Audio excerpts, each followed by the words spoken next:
Alrighty, good everybody, it's the Doga!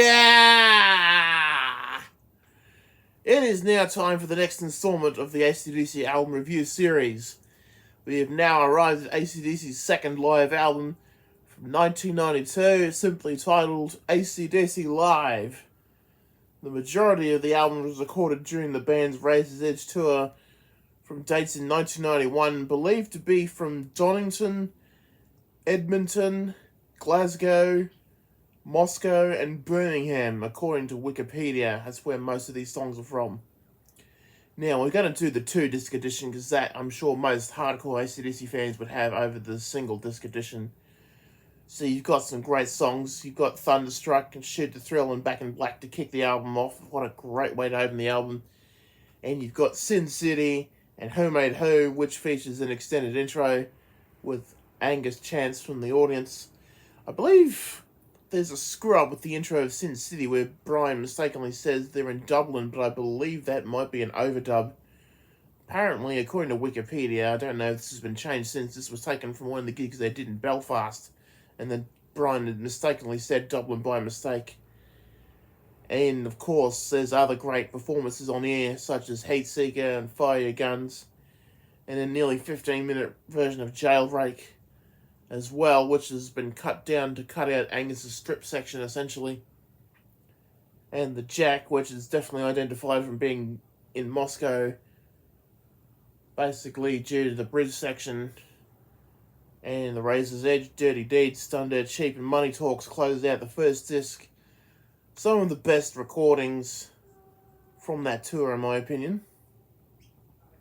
But there's definitely evidence of overdubbing, which is most notable if you listen. You can find audience recordings of pretty much all the songs from this double album on the internet here and there, including here on YouTube if you look hard enough.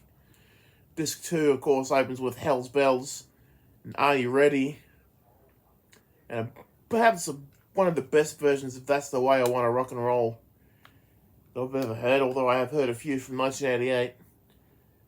This was also the last album to feature Chris Slade on drums, who would leave the band a couple of years after the tour, although he did record the Big Gun single the following year for the Last Action Hero soundtrack. You've also got High Voltage, You Shook Me All Night Long, Whole Lot of Rosie, Let There Be Rock, and Bonnie, aka Fling Thing, which is the Bonnie Banks of Loch Lomond, traditionally played in Glasgow. I have no idea if they still perform it there in Glasgow, but they may have since. I haven't heard any recordings to confirm that. Might need to double check. And of course, we close out with Highway to Hell, TNT, and For Those About to Rock. There's definitely evidence of overdubbing on the albums, definitely.